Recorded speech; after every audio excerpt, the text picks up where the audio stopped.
فلا تحل له من بعد، تو اس کے لیے اس کے بعد وہ حلال نہیں ہے، حتیٰ یہاں تک کہ تنکح زوجا غیرہ، کسی دوسرے آدمی سے وہ نکاح کرے. اور یہاں نکاح سے مراد جو ہے وہ دوسرے شوہر سے ہم بستری کرنا لازم ہے، کیونکہ نبی کریم علیہ الصلوۃ والسلام نے فرمایا کہ جب تک ہم بستری نہ ہو اس وقت تک وہ پہلے شوہر کی طرف نہیں لوٹ سکتی. اور یہاں شرعی نکاح مراد ہے، یہاں حلالہ مراد نہیں ہے. جیسا کہ حدیث میں حضرت عائشہ رضی اللہ تعالیٰ عنہ ام المومنین روایت کرتی ہیں، جاءت امرأۃ رفاع القرظی النبی صلی اللہ علیہ وسلم فقالت كنت عند رفاع فطلقني فأبت طلاقي فتزوجت عبد الرحمن بن زبیر انه معه مثل هدبة الثوب فقال تريدين ان ترجعي الى رفاع لا حتى تذوقي سيلته ويذوق سيلتك. کہ ایک عورت یعنی رفاع قرظی کی بیوی نبی علیہ الصلوۃ والسلام کے پاس آئیں اور اس نے کہا کہ اللہ کے رسول میں رفاع قرظی کے نکاح میں تھی، لیکن انہوں نے مجھے طلاق بتہ دے دی ہے، طلاق بائنہ دے دی ہے. اس کے بعد میں نے عبد الرحمن بن زبیر سے نکاح کیا، لیکن اس کے ساتھ کپڑے کے کنارے کی طرح، کپڑے کی گانٹ کی طرح، مطلب اشارہ ہے کہ ان کے اندر عیب ہے. تو نبی علیہ الصلوۃ والسلام سمجھ گئے کہ یہ پہلے شوہر کی طرف لوٹنا چاہتی ہے. فرمایا گیا تریدین ان ترجعی الی رفاع، کیا تم رفاع کی طرف لوٹنا چاہتی ہو، پہلے شوہر کی طرف؟ لا، ایسا نہیں ہو سکتا، حتی تذوقی سیلتہ ویذوق سیلتک، حتیٰ کہ تم اس کا مزہ چکھ لو اور وہ تمہارا مزہ چکھ لے، تو پھر تم اس وقت جو ہے واپس لوٹ سکتی ہو. چونکہ مسئلہ اہم تھا، اس وجہ سے نبی علیہ الصلوۃ والسلام نے یہاں کنایا استعمال نہیں کیا، اپنے واضح طور پہ مزہ چکھنے سے تعبیر کی، مطلب کہ ہم بستری ہونی چاہیے. اور حالانکہ اللہ کے نبی صلی اللہ علیہ وسلم اکثر کنایا استعمال کرتے تھے، لیکن چونکہ مسئلہ قابل وضاحت تھا، خالی خلوت کافی نہیں بلکہ ہم بستری کرنا لازم ہے. شرعی اعتبار سے نکاح کیا ہوتا ہے؟ حق مہر کے عوض کسی اجنبی عورت سے استمتاع کو حلال کرنے کے لیے عقد یا معاہدہ کرنے کا نام یہ نکاح ہے.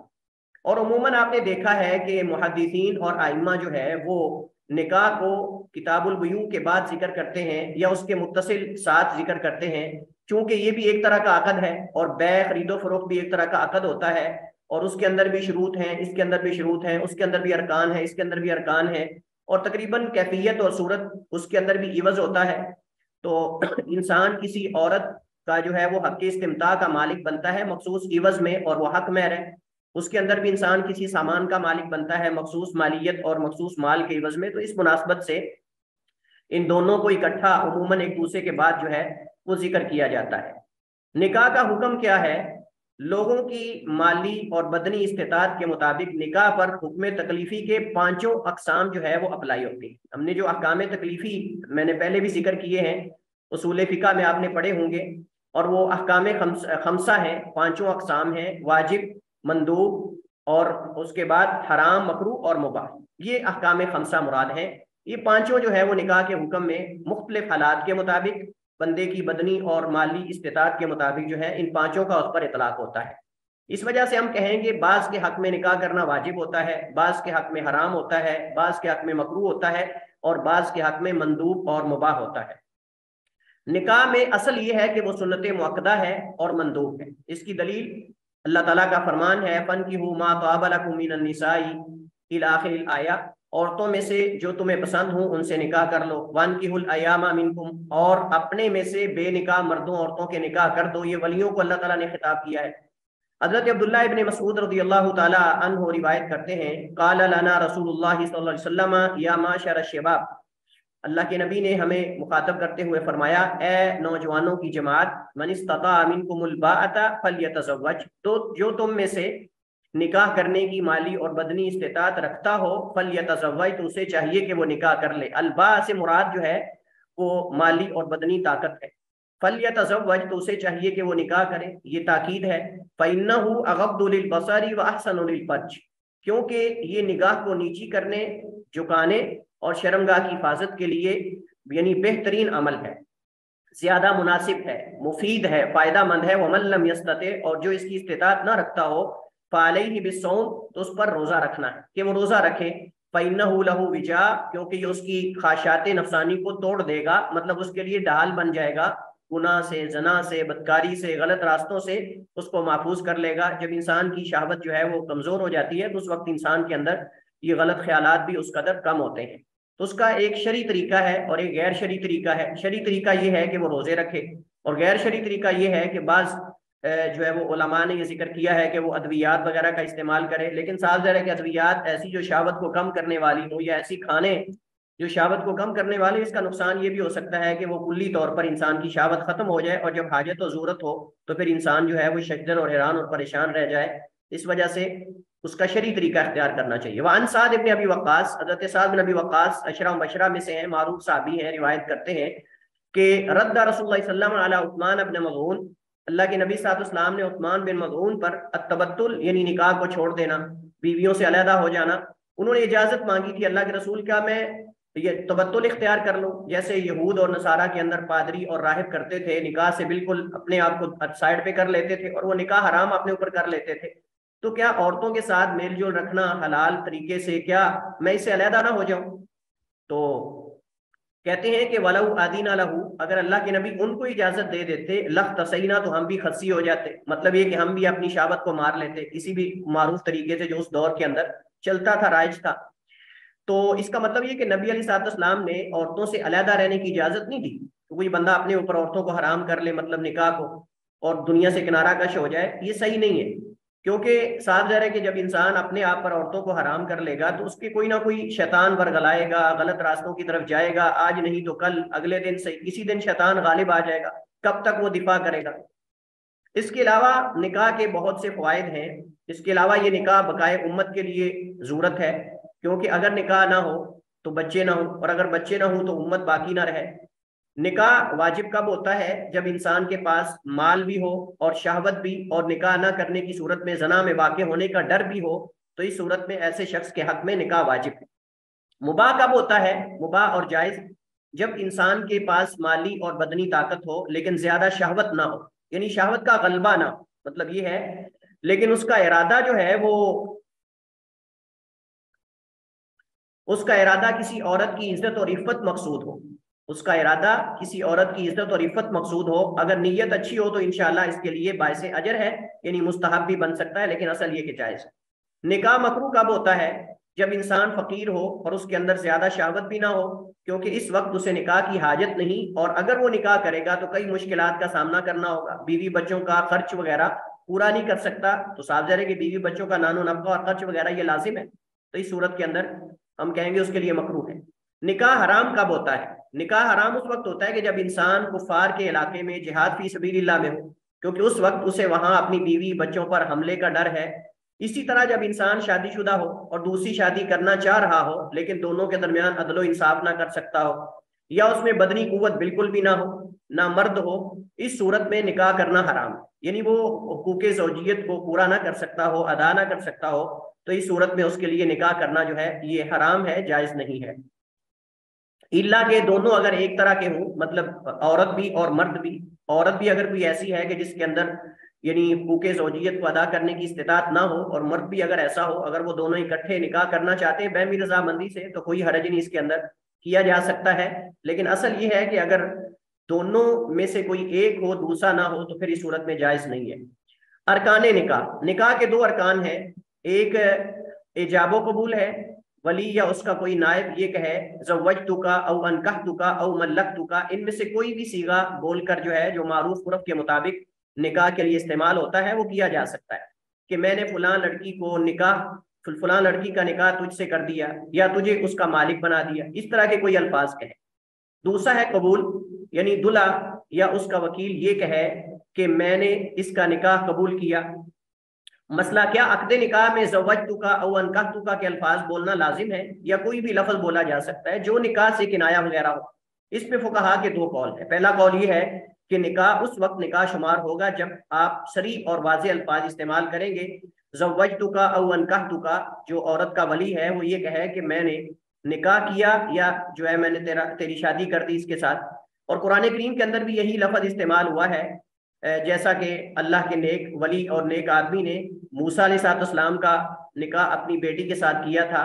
قال انی ارید ان انکحک احدی ابنتی ہاتین، کہ کہا بے شک میں چاہتا ہوں کہ اپنی ان دو بیٹیوں میں سے ایک کا نکاح تجھ سے کر دوں۔ فلما قضا زید منہا وطرا زوجناکہا، یہ حضرت زید رضی اللہ تعالی عنہ اور فاطمہ رضی اللہ تعالی عنہ کا یہ واقعہ ہے۔ پھر جب زید نے اس سے اپنی حاجت پوری کر لی تو ہم نے تجھ سے اس کا نکاح کر دیا. تو یہ زینب کا واقعہ ہے. تو یہ قول شافعیہ اور بعض حنابلہ کا ہے. دوسرا قول یہ ہے کہ نکاح کے لیے کوئی بھی ایسا لفظ بولا جا سکتا ہے جو نکاح سے کنایا ہو. یہ جمہور فقہا کا قول ہے. ان کی دلیل حضرت سہل بن سعد رضی اللہ تعالی عنہ کی روایت ہے. فرماتے ہیں جاءت امرأۃ الی رسول اللہ صلی اللہ علیہ وسلم فقالت یا رسول اللہ انی وهبت لك من نفسی فقال رجل زوجنیها فقال زوجناکها بما معك من القرآن. معروف واقعہ اور حدیث ہے کہ ایک عورت آئی اللہ کے نبی کے پاس اور اس نے کہا اے اللہ کے رسول انی قد وهبت لك من نفسی, میں نے اپنا نفس آپ کو ہبا کیا ہے. اور یہ جائز تھا نبی کریم علیہ الصلوۃ والسلام کے لیے. آغاز میں عورتیں آ کر اللہ کے نبی علیہ الصلوۃ والسلام کو اپنا نفس ہبا کر سکتی تھیں, اللہ تعالیٰ کی طرف سے اجازت اس کی موجود تھی. اس کے بعد پھر اللہ تعالیٰ نے جو ہے وہ منع کر دیا اور نہیں وارد ہو گئی. تو آپ صلی اللہ علیہ وسلم نے حدیث میں تفصیل موجود ہے کہ آپ نے اس عورت کو دیکھا اور آپ نے فرمایا کہ مجھے حاجت نہیں ہے. ایک صحابی نے اس آفر سے فائدہ اٹھایا اور موقع سے فائدہ اٹھایا. اس نے کہا اللہ رسول میرا نکاح کر دو, میں بھی خالی ہوں. تو نبی صلی اللہ علیہ وسلم کہ حق مہر ہے تیرے پاس؟ کہنے لگے میرے پاس حق مہر تو نہیں. فرمایا جاؤ گھر میں تلاش کرو, التمس ولو خاتم من حدید, جاؤ اگرچہ لوہے کی انگوٹھی مل جائے وہی لے آؤ. تو بیچارے گھر میں گئے تو کافی دیر کے بعد واپس آ گئے. پتا تو تھا کہ گھر میں کچھ نہیں, لیکن صرف نبی علیہ السلام نے چونکہ کہا کہ جاؤ دیکھو کچھ مل جائے تو چلے گئے. کچھ دیر کے بعد واپس آ گئے اور کہا اللہ کے رسول کچھ بھی میرے پاس نہیں. تو فرمایا کہ حل ماک شیء من القرآن, حل ماک من القرآن او شیء من القرآن, کیا تمہارے پاس قرآن ہے یا قرآن کا کچھ حصہ؟ تو اس نے کہا اللہ کے رسول مجھے فلاں فلاں صورتیں یاد ہیں. تو آپ نے فرمایا فقط زوجناکھا بما معک من القرآن, کہ ہم نے اس کا نکاح کر دیا آپ کے ساتھ بدل اس کے جو آپ کے پاس قرآن کی صورتیں ہیں. اور بعض حدیث کے الفاظ میں ہے اذهب فقد ملکتکھا بما معک من القرآن. یہاں زوجنا کے الفاظ یا انکحنا کے الفاظ موجود نہیں, یہاں ملکتکھا, اور یہ صریح الفاظ نہیں ہے بلکہ یہ کنایا ہے. تو جاؤ ہم نے اس کا مالک بنا دیا ہے آپ کو بسبب اس کے جو آپ کے ساتھ قرآن. اور راجح یہی جمہور کا قول ہے کہ کوئی بھی لفظ جو نکاح پہ دلالت کرتا ہو اس کو نکاح کے لیے استعمال کیا جا سکتا ہے. ضروری نہیں کہ انکحتو او زوجتو کے الفاظ ہوں, بلکہ ملکتو کے الفاظ بھی استعمال کیے جا سکتے ہیں یا اس کے علاوہ کوئی اور بھی الفاظ. جی, تو اصول فقہ میں آپ لوگ پڑھ چکے ہیں کہ شرط علامت کو کہتے ہیں اور اس کی جمع اشراط ہے. تو یہاں ہمارے پاس نکاح کی شروط کا بیان ہے. تو یہ شرط کی جمع اشراط ہے اور شرط علامت اور نشانی کو کہتے ہیں. اسی وجہ سے ذکر کیا جاتا ہے اشراط یعنی اشراطھا, قیامت کی نشانیوں کے لیے اشراط کا لفظ استعمال ہوتا ہے. شرط سے مراد وہ چیز ہے کہ جس کے ہونے پر حکم کے ہونے کا انحصار, یعنی اگر وہ نہ ہو تو حکم بھی نہ ہو, لیکن اگر وہ ہو تو حکم کا ہونا یا نہ ہونا لازم نہیں. جیسا کہ نکاح کے لیے ولی کا ہونا اور نماز کے لیے وضو کا ہونا. اب نکاح کے لیے ولی ہوگا تو نکاح ہوگا, اگر ولی نہیں تو جو ہے وہ نکاح نہیں ہوگا. لیکن ضروری نہیں ہے کہ اگر ولی ہو تو نکاح بھی ہو, ضروری نہیں کہ اگر ولی ہو تو نکاح. اب اگر نکاح کی ضرورت نہیں, حاجت نہیں, تو نکاح تو ضروری نہیں. اسی طرح نماز کے لیے وضو کرنا ضروری ہے, لیکن ضروری نہیں کہ وضو بھی ہو تو نماز بھی پڑھی جائے. یعنی جب وضو ہو تو ضروری نہیں کہ ہم نماز پڑھیں, نماز سے پہلے بھی وضو کیا جا سکتا ہے, لیکن وضو کے بغیر نماز نہیں ہو سکتی. نکاح کی شروط کئی ایک ہیں. سب سے پہلے زوجین کا تعین, نشاندہی ہونی چاہیے پہلے زوجین کی کہ لڑکا کون ہے لڑکی کون ہے, دونوں کا تعین ہو. یعنی فلاں لڑکے کا نکاح فلاں لڑکی سے کیا جا رہا ہے. تعین کے بغیر بڑے بڑے اختلاف ہو جاتے ہیں. چھوٹی لڑکی دکھا کر بڑی کو جو ہے وہ رخصت کر دیا جاتا ہے, چھوٹا لڑکا دکھا کر بڑے کو 40 سالہ 50 سالہ کو رخصت کر دیا جاتا ہے. اور بعد میں پتہ چلتا ہے دولہے کو آگے سے کیا ہے, اور جو ہے وہ کبھی جو ہے وہ لڑکی بیچاری کو پتہ چلتا ہے کہ آگے سے بزرگ کھڑے ہوئے. تو ایسا ہو جاتا ہے کبھی کبھی. تو اس وجہ سے تعین لازم اور ضروری ہے. تعین جو ہے وہ لازم اور ضروری ہے, یعنی فلاں لڑکے کا نکاح فلاں لڑکی سے کیا جا رہا ہے. کیونکہ نکاح ایک طرح کا عقد اور معاہدہ ہے, تو اس میں کسی بھی قسم کا عیب اور کسی قسم کا ابہام اور کسی چیز کو چھپانا یہ جائز نہیں. مثلا ایک آدمی کی دو بیٹیاں ہوں, ایک کا نام فاطمہ ہو دوسری کا نام عائشہ, تو اس کے لیے جائز نہیں کہ وہ کہے میں نے اپنی بیٹیوں میں سے ایک بیٹی کا نکاح تجھ سے کر دیا یا اپنی بیٹی کا نکاح تجھ سے کر دیا. ضروری ہے تعین کرے, فاطمہ کا کرنا چاہتا ہے عائشہ کا کرنا چاہتا ہے. اسی صورت میں ضروری ہے کہ وہ اس کا نام یا کوئی ایسی صفت ذکر کرے جس میں کوئی دوسری اس کے ساتھ شریک نہ ہو. یہ بڑے انتہائی اہم مسائل ہیں, توجہ کے ساتھ سنیے گا. کوئی دوسری یعنی اگر نام ذکر نہیں کرنا چاہتا، بعض لوگ بیٹیوں کے نام لینا پسند نہیں کرتے، تو کہہ دے بھائی وہ بڑے والی یعنی ڈاکٹر جو ہے، جو فلاں ٹیچر ہے، جو فلاں ہے، اس کی کوئی صرف ذکر کر دے جس سے وہ معروف ہو، جس سے وہ اس خاندان کے اندر معروف ہو، تاکہ بعد میں کوئی بہام نہ رہے، جیسا کہ بڑی، لمبی، چھوٹی، ٹیچر، عائشہ، فاطمہ وغیرہ اس طرح کے۔ اس طرح اگر ایک شخص کے ایک سے زائد بیٹے ہوں تو اس کے لیے بھی ضروری ہے کہ رشتہ مانگتے یا کرتے وقت وہ اس کا نام یا کوئی صفت ذکر کرے جس سے وہ دوسروں سے نمایاں ہو، اور یہ سب دھوکہ فریب اور اختلاف سے بچنے کے لیے۔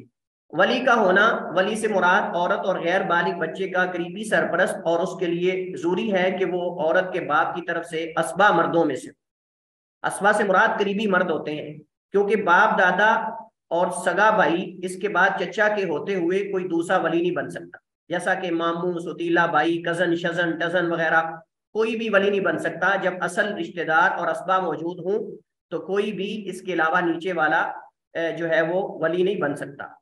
یعنی یہی موقف جو ہے وہ جمہور اہل علم اور فقہائے کرام کا، یعنی عورت کے لیے نکاح میں ولی کا ہونا شرط ہے، چاہے وہ کنواری ہو یا مطلقہ ہو۔ جن لوگوں نے نکاح کے لیے ولی کی شرط لگائی ہے وہ جمہور ہیں، اور احناف بالکل ایک سائڈ پہ ہیں۔ جمہور کے لیے دلیل کیا ہے؟ نمبر 1، اللہ تعالیٰ کا فرمان ہے وَانكِحُوا الْأَيَامَ مِنكُمْ، اور اپنے میں سے بے نکاح مردوں عورتوں کا نکاح کر دو۔ ولی مخاطب، ولیوں کو مخاطب کیا جا رہا ہے۔ اللہ تعالیٰ کا فرمان ہے وَلَا تُنكِحُوا الْمُشْرِكِينَ حَتَّى يُؤْمِنُوا، یہ بھی ولیوں کو خطاب ہے کہ تم اپنی عورتیں مشرک مردوں کے نکاح میں نہ دو یہاں تک کہ وہ ایمان لے۔ وجہ استدلال یہ کہ اس میں بھی خطاب عورتوں کے اولیاء کو ہے۔ اگر ولی اور سرپرست کا نکاح یا عقد میں کوئی عمل دخل نہ ہو تو قرآن اسے مخاطب ہی نہ کرتا۔ حضرت عائشہ رضی اللہ تعالیٰ عنہ کی حدیث مزید اس میں وضاحت کر دیتی ہے۔ ان عائشہ رضی اللہ عنہا قالت قال رسول اللہ صلی اللہ علیہ وسلم ایما امرأة نکحت بغیر اذن مواليها فنکاحها باطل 3 مرات فإن دخل بها فالمہر لها بما اصاب منها فإن تشاجروا فالسلطان ولي من لا ولي له او ولي من لا ولي له، کہ ایما امرأة، جو کوئی عورت بھی نکحت نکاح کیا اس نے بغیر اذن موالیہا، اپنے ولیوں کی اولیاء کی اجازت کے بغیر، فنکاحها باطل، تو اس کا نکاح باطل ہے۔ 3 دفعہ آپ نے فرمایا فنکاحها باطل باطل باطل، اس کا نکاح باطل ہے۔ فإن دخل بها، پس اگر وہ دخول کر لے اس کے ساتھ، فالمہر لها بما اصاب منها، تو جو اس نے اس سے استمتاع کیا ہے اس کے بدلے میں وہ مہر دے گا، یعنی مہر دے گا اور مہر مثل ہوگا۔ فإن تشاجروا، اگر ولی جھگڑا کریں آپس میں، یعنی ولیوں کا جھگڑا ہو جائے، باپ ایک طرف دینا چاہتا ہے، بیٹا دوسری طرف دینا چاہتا ہے، یا دونوں بھائی ہیں، ایک بھائی ادھر کرنا چاہتا ہے، دوسرا ادھر کرنا چاہتا ہے، تو اس وقت جو ہے، اس صورت میں جو ہے ولی جو حاکم وقت ہے، فسلطان، جو ولی ہے وہ اس کا ولی ہے جس کا کوئی ولی نہ ہو، من لا ولی لہ، جس کا کوئی ولی نہ ہو۔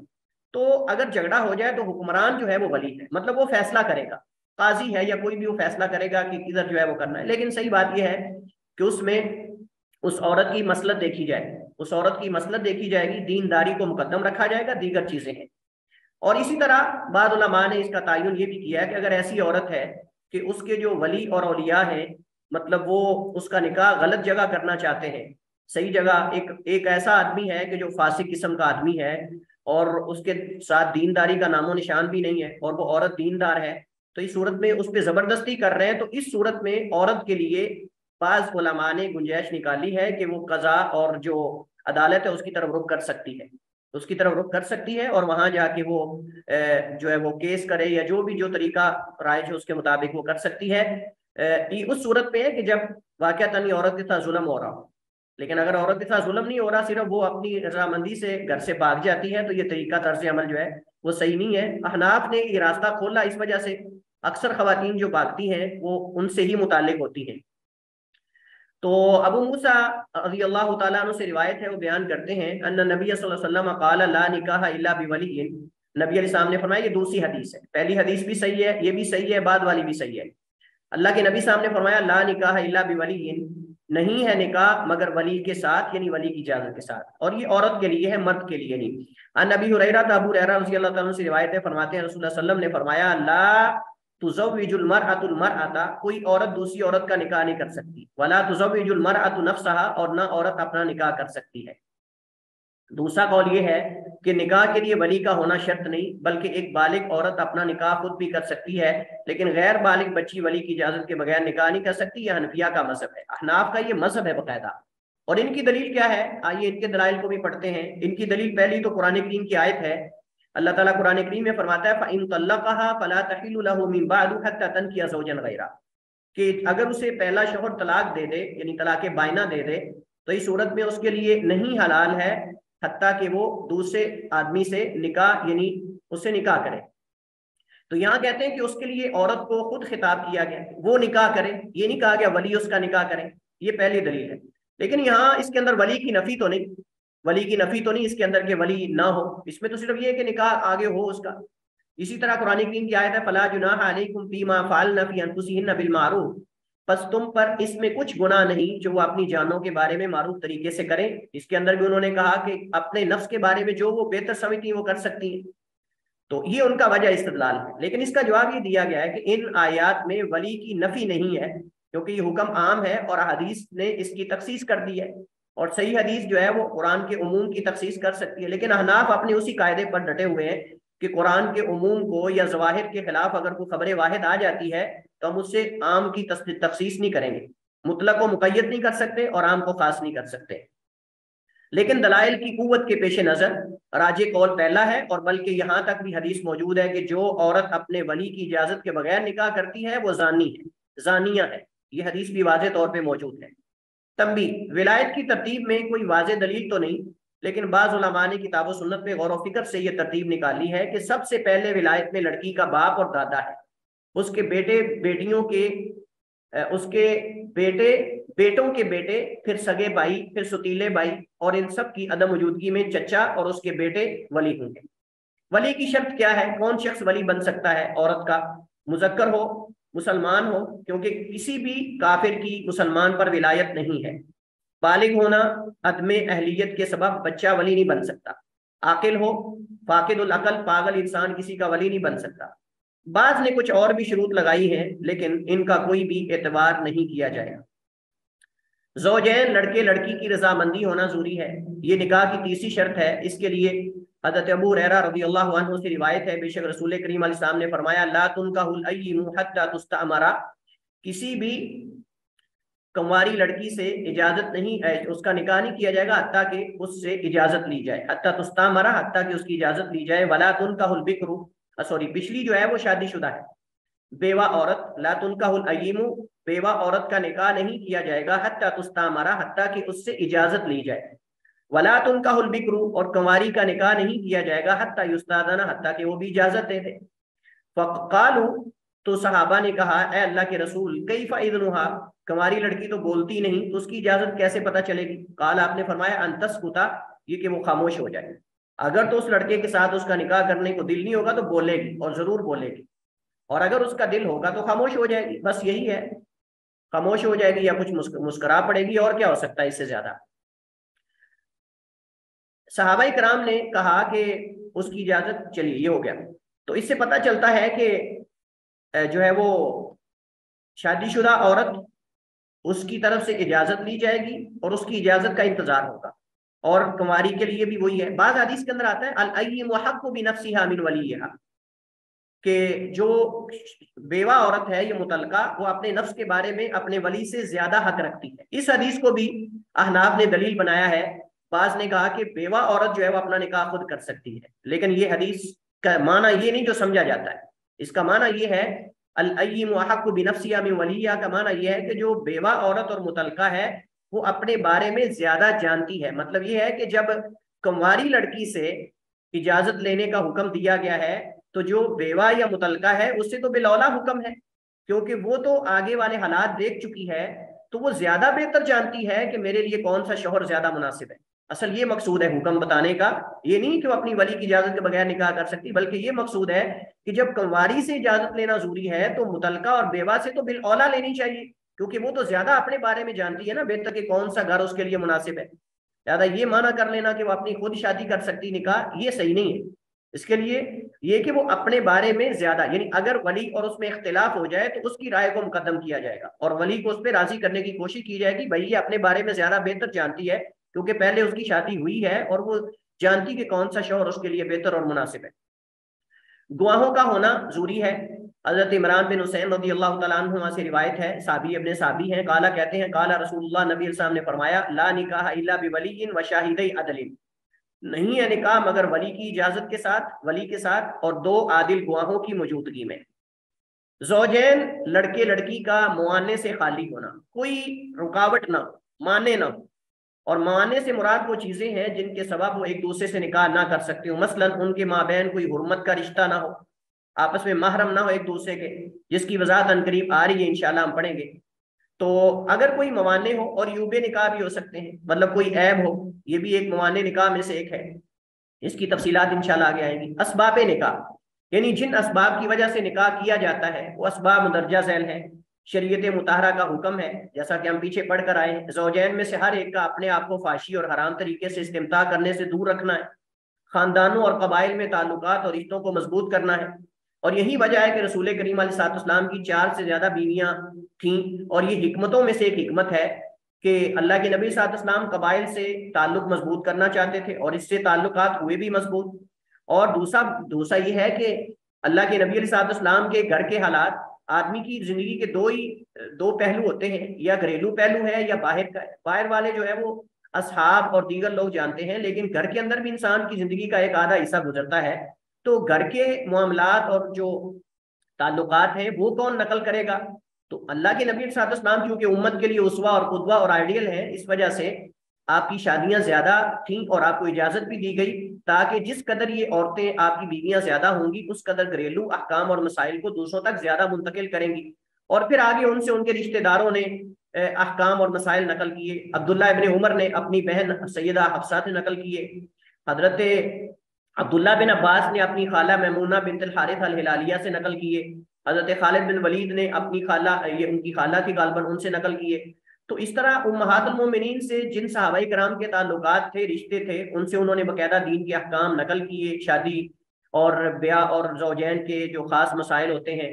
تو یہ حکمت تھی، وگرنہ یہ جو الزام دیا جاتا ہے نبی کائنات کو کہ نعوذ باللہ، یہ مستشرقین اور دیگر جو غیر مسلم ہیں وہ اعتراض کرتے ہیں کہ نعوذ باللہ مسلمانوں کا نبی جو ہے یہ شہوت پسند تھا، اس وجہ سے انہوں نے شادیاں کی اتنی عورتوں سے، فلاں فلاں ہے۔ نبی السلام کی شان میں توہین کرنے کی کوشش کی جاتی ہے، لیکن ہم کہتے ہیں کہ اگر نبی ہمارے شہوت پسند ہوتے تو پھر ساری بیوہ اور متعلقہ عورتوں سے کیوں نکاح کرتے؟ پھر کنواری لڑکیوں سے شادی کرنی چاہیے تھی، جیسے عرب کا رواج تھا۔ عرب جو ہے وہ کنواری لڑکیوں سے شادی کرتے تھے، لیکن اگر نبی علیہ السلام نعوذ باللہ جیسے الزام دیا جاتا ہے کہ شہوت پسند تھے اور شہوانی تھے والعیاذ باللہ، تو پھر آپ ساری بیوہ اور متعلقہ سے کیوں نکاح کر رہے ہیں؟ اس کا مطلب آپ داد رسی کرنا چاہتے تھے، ان کے لیے سہارا بننا چاہتے تھے، اور آپ ان لوگوں کا سہارا تھے جن کا کوئی سہارا نہیں تھا، یہ اصل مقصود تھا، اور آپ نے امت کے لیے قدوہ اور اسوہ بن کے دکھایا ہے کہ اس طرح کی خواتین کے لیے سہارا بننا چاہیے۔ تو اس کا یہ ہرگز مطلب نہیں کہ نبی علیہ السلام کا مقصد وہ شہوت کو پورا کرنا تھا۔ پھر آپ کے نکاح میں ساری کنواری ہوتی، جیسے سیدہ عائشہ رضی اللہ تعالیٰ عنہ تھی، تو آپ کی ازواج مطہرات میں کوئی بھی ایسی عورت نہیں تھی سوائے عائشہ کے جو کنواری تھی، آپ نے سب بیوہ اور متعلقہ سے نکاح کیا ہے۔ تو اس بات کی دلیل ہے کہ اللہ کے نبی علیہ السلام کے نکاح کے مقاصد بہت عظیم تھے، عظیم لوگوں کے نکاح کے مقاصد عظیم ہوتے ہیں، گھٹیا مقاصد نہیں ہوتے صرف جس کی طرف یہ لوگ جو ہے وہ نبی کریم علیہ السلام کی ذات کو الزام دیتے ہیں۔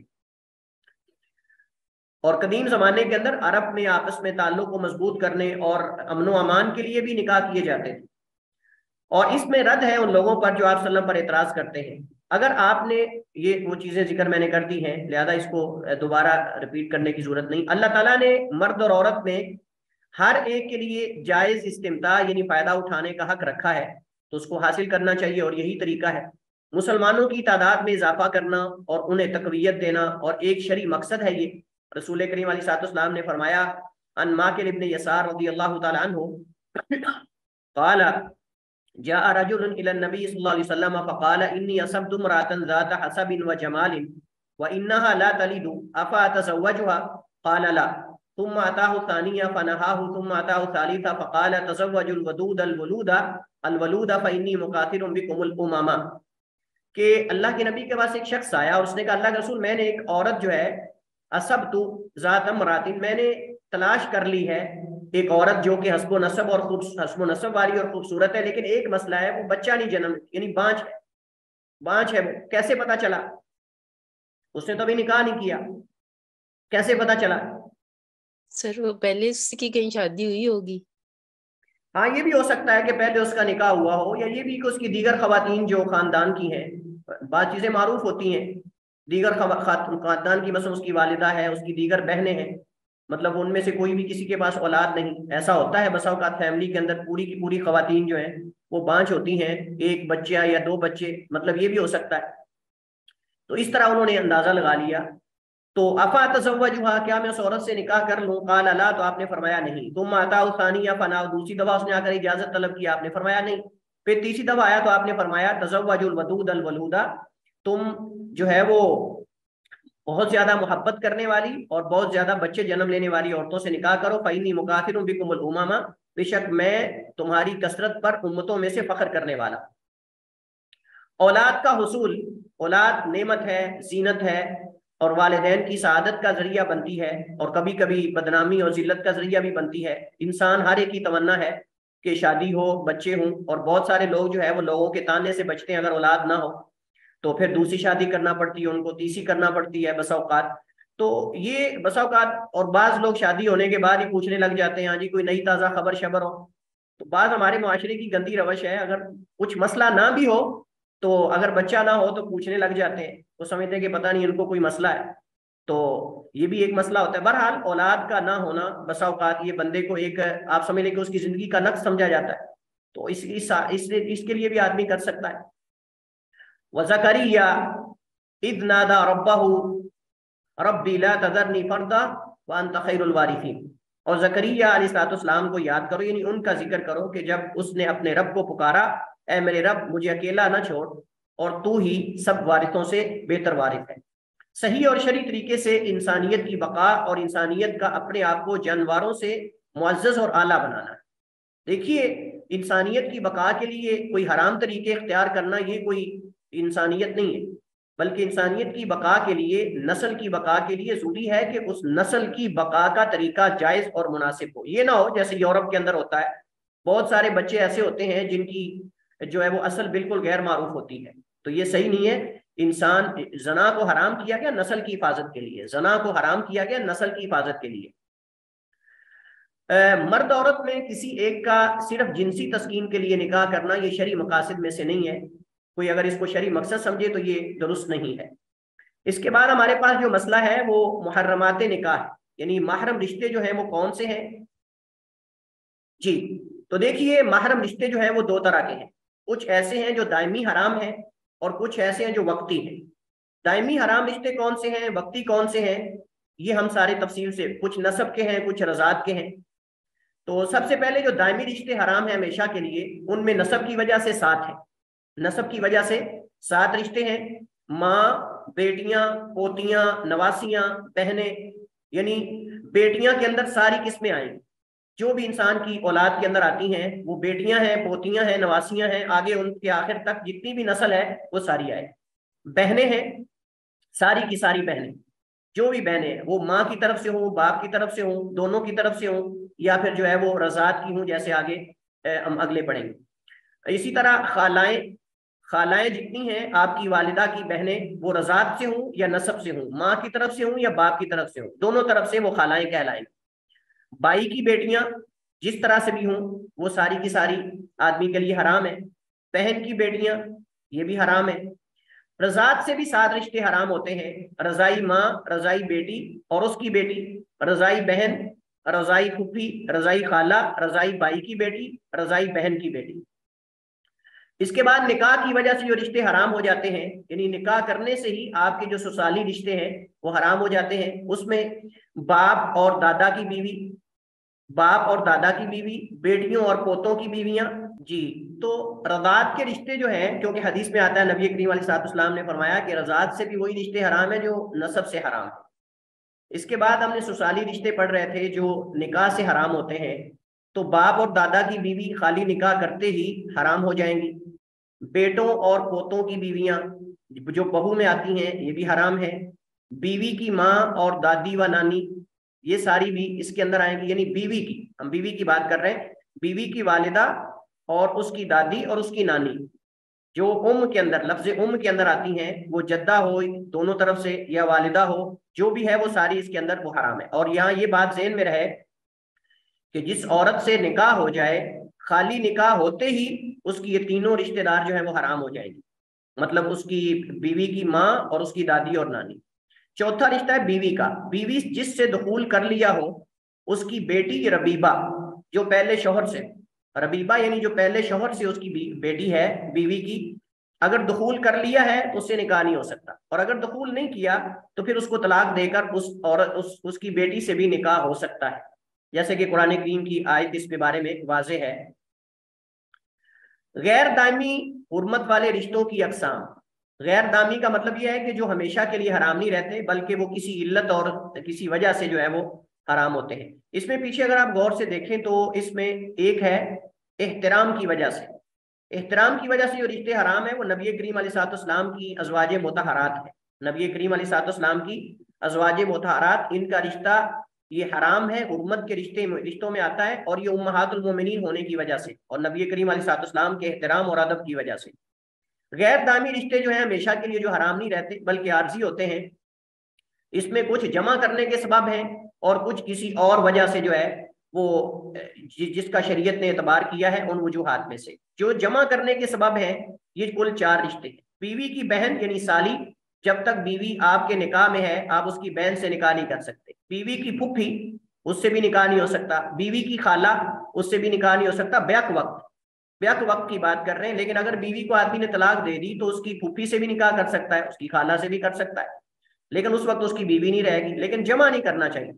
4 سے زائد بیویوں کو، یا 4 سے زائد 5ویں یا 6ٹھی، 4 سے زائد 5ویں یا 6ٹھی، یہ جمع کی صورت میں حرام ہے۔ کسی وجہ اور سے، اور وہ کیا ہو سکتی ہے؟ نکاح حرام ہے۔ شادی شدہ عورت ہو تو شادی شدہ عورت سے قرآن کریم میں محصنات کا ذکر آیا ہے، شادی شدہ عورت کے ساتھ نکاح نہیں ہو سکتا۔ جو عورت عدت میں ہو اس سے نکاح نہیں ہو سکتا۔ سابقہ بیوی سے جسے 3 طلاقیں دے دی ہوں، جب تک وہ آگے نکاح نہ کرے اس سے نکاح نہیں ہو سکتا۔ جو عورت حالت احرام میں ہو اس سے نکاح نہیں ہو سکتا جب تک اس کا حج یا عمرہ مکمل نہ ہو جائے۔ زانیہ عورت حتیٰ کہ توبہ کر لے۔ مشرکہ عورت کتابیہ کے علاوہ، یعنی مشرکہ عورت کتابیہ نہ ہو تو مشرکہ سے نکاح نہیں ہو سکتا، کتابیہ ہے تو اس سے نکاح ہو سکتا ہے، یعنی یہود و نصارہ میں سے کوئی ہو۔ جس عورت سے باپ یا دادا نے نکاح کیا ہو، دخول کیا ہو یا نہ، اس نکاح سے ہمیشہ کے لیے وہ حرام ہو جاتی ہے۔ کسی عورت سے عقد نکاح کرنے سے اس کی ماں، دادی، نانی اس عورت کے شوہر کے لیے ہمیشہ کے لیے حرام ہے، دخول ہو یا نہ۔ لعان سے مراد بیوی کا ایک دوسرے پر لعنت کرنا ہے، اور اس کی تفصیل اللہ تعالیٰ کے اس فرمان میں ہے، والذین یرمون ازواجہم ولم یکن لہم شہداء الا انفسہم فشہادت احدہم 4 شہادات باللہ، کہ جو اپنی بیویوں پر الزام لگاتے ہیں، تہمت لگاتے ہیں، اور ان کے پاس گواہ بھی نہیں ہے مگر وہ صرف خود گواہ ہے، کوئی اور نہیں۔ فشہادت احدہم 4 شہادات باللہ، تو ان میں سے ہر ایک کا یہ گواہی دینا ہے اللہ تعالیٰ کی، شہادت باللہ، اللہ تعالیٰ کی 4 دفعہ یعنی قسم اٹھانا ہے، کیا انہ لمن الصادقین، کہ وہ سچوں میں سے ہے۔ جس شوہر نے اپنی بیوی پر الزام لگایا ہے وہ 4 دفعہ اللہ کی قسم اٹھا کر کہے گا کہ میں سچا ہوں۔ یہ لعان ہے، کیونکہ صاف ظاہر ہے کہ میاں بیوی کا معاملہ ہے۔ ویسے تو اگر کوئی عورت پر زنا کا الزام لگاتا ہے تو 4 گواہ نہ ہو تو ان کو جو ہے وہ حد قذف لگے گی، حد قذف۔ لیکن چونکہ میاں بیوی کا مسئلہ ہے، کوئی اپنی بیوی پر جلدی سے الزام نہیں لگا سکتا، تو اس کے اندر صاف ظاہر ہے کہ کوئی حقیقت ہو سکتی، امکان ہے۔ تو اس وجہ سے اب عورت سے حد زنا کو ٹالنے کے لیے اور آدمی سے حد قذف کو ٹالنے کے لیے لعان کا طریقہ مشروع کیا گیا ہے۔ تو آدمی 4 دفعہ اللہ کی قسم اٹھا کر کہے گا کہ میں سچا ہوں۔ 5ویں دفعہ کہے گا والخامسۃ ان لعنت اللہ علیہ ان کان من الکاذبین، 5ویں دفعہ کہے گا کہ اللہ کی لعنت اس پر ہو اگر وہ جھوٹا ہو۔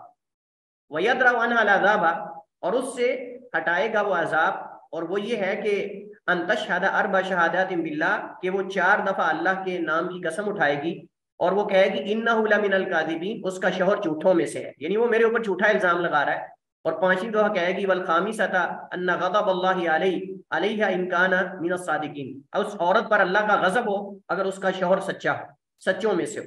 تو اس کے بعد دونوں کے درمیان جدائی کر دی جائے گی، ان کو جدا کر دیا جائے گا، ہمیشہ ہمیشہ کے لیے ایک دوسرے پر حرام ہو جائے گے۔ محرم رشتوں کے دلائل مدرجہ ذیل ہیں۔ ارشاد باری تعالیٰ ہے وَلَا تَنْكِحُوا مَا نَكَحَ آبَاؤُكُم مِّنَ النِّسَاءِ إِلَّا مَا قَدْ سَلَفَ إِلَى آخر الآیات، اس کو آپ پڑھ لیں اور اس کے اندر دلائل موجود ہیں، سورہ نساء آیت نمبر 22-23۔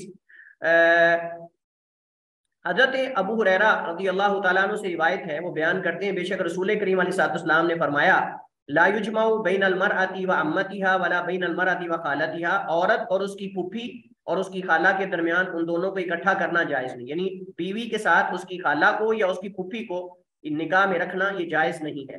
حضرت عائشہ ام المؤمنین سے روایت ہے، فرماتی ہیں قال علی رسول اللہ صلی اللہ علیہ وسلم، مجھے اللہ کے نبی علیہ الصلوۃ والسلام نے فرمایا یحرم من الرضاعۃ ما یحرم من الولادہ، کہ رضاعت سے وہی رشتے حرام ہوتے ہیں جو ولادت یعنی نسب وغیرہ سے حرام ہوتے ہیں، اور وہ ہم نے پڑھ لیا کہ 7 رشتے ہیں۔ ان عائشہ ام المؤمنین رضی اللہ تعالی عنہا انها قالت كان فيما انزل من القرآن 10 رضاعات معلومات يحرمنا ثم نسخنا ب5 معلومات فتوفي رسول اللہ صلی اللہ علیہ وسلم وهن فيما يقرأ من القرآن۔ پہلے 10 دفعہ رضاعت دودھ پینے سے ثابت ہوتی تھی، پھر 5 بار کو منسوخ کر دیا گیا اور 5 بار سے دودھ پینے سے رضاعت ثابت ہو جاتی تھی۔ یہ حدیث ہے رضاعت کے مسئلے کے بارے میں۔ اللہ کے نبی صلی اللہ علیہ وسلم فوت ہوئے تو یہ 5 دفعہ رضاعت ثابت ہونے کی آیات ہیں، یہ پڑھی جاتی تھی۔ اس حدیث کا کیا مطلب ہے؟ اس حدیث کا مطلب یہ ہے، یہ احکام جو ہیں وہ یہاں نہیں لکھے ہوئے، میں آپ کو اس وجہ سے اس حدیث کی روشنی میں بتا رہا ہوں کہ رضاعت کے لیے پہلی بات تو یہ ہے کہ 5 دفعہ بچہ دودھ پیے، بچہ 5 دفعہ دودھ پیے اور پیٹ بھر کے پیے، پیٹ بھر کے پیے، 5 دفعہ پیے، اور عورت کا دودھ پیے، شادی شدہ عورت ہونی چاہیے، اور اس کا 5 دفعہ وہ پیٹ بھر کے پیے، خود دودھ منہ کو لگائے اور خود دودھ چھوڑے۔ یہ نہ ہو کہ اس کو صرف منہ میں ڈال کے کھینچ لیا جائے، منہ میں ڈال کے کھینچ لیا جائے کہ رضاعت پوری کرنے کے لیے، نہیں، ایسا نہیں ہوگا، بلکہ 5 دفعہ پیٹ بھر کے پیے گا۔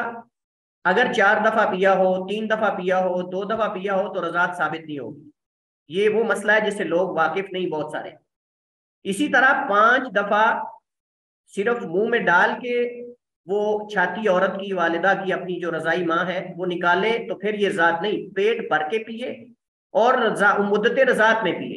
مدت رضاعت کا مطلب یہ ہے کہ 2 سال جو مدت رضاعت اللہ نے رکھی ہے اس کے اندر بڑے کی رضاعت راجح قول کے مطابق ثابت نہیں، بڑے کی رضاعت راجح قول کے مطابق ثابت نہیں ہے۔ اگر کوئی بڑا آدمی جو ہے وہ کسی عورت کا دودھ پی لیتا ہے تو اس سے رضاعت ثابت نہیں ہوگی۔